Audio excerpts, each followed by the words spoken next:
মহান আমরা মুসলমান ভাই ভাই, তারপরে একে অন্যকে হিংসা করতে পারবে না, সমালোচনা করতে পারবে না, কারো বিবাদ কেউ করতে পারবে না, কারো কাছে অহমিকা করতে পারবে না, এমন আচরণ দ্বারা কারো মন ভেঙে দিতে পারবে না, এমন ভাষা দ্বারা কেউ মন ভেঙে দিতে পারবে না, তারা কেউ কষ্ট হবে না।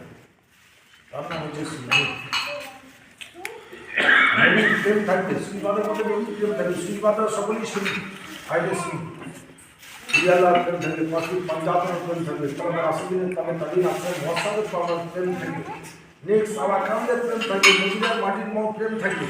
তারা অত্যন্ত নম্র, অত্যন্ত বিনীত, অত্যন্ত সদল, অত্যন্ত সমচরিত্র, তাদের মধ্যে আদর্শ থাকবে, তার মধ্যে বুদ্ধবুদ্ধি হিংসা হিংসি এসব থাকবে না।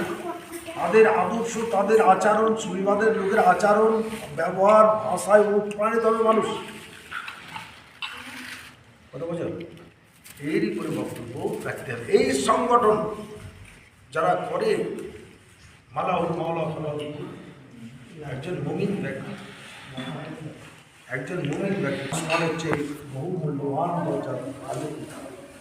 আল্লাহ খায়।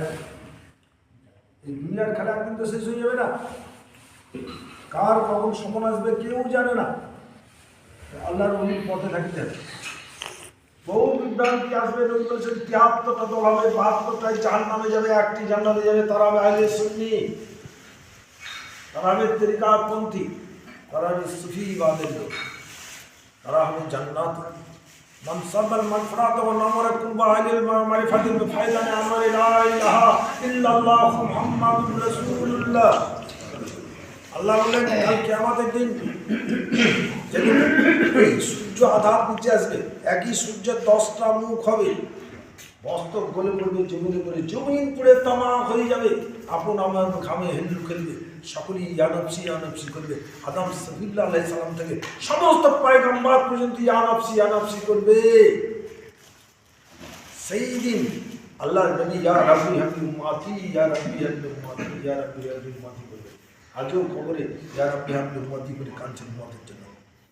আর বললেন আরশার, আল্লাহর আরশের ছায়ার নিচে কোনো ছায়া থাকবে না।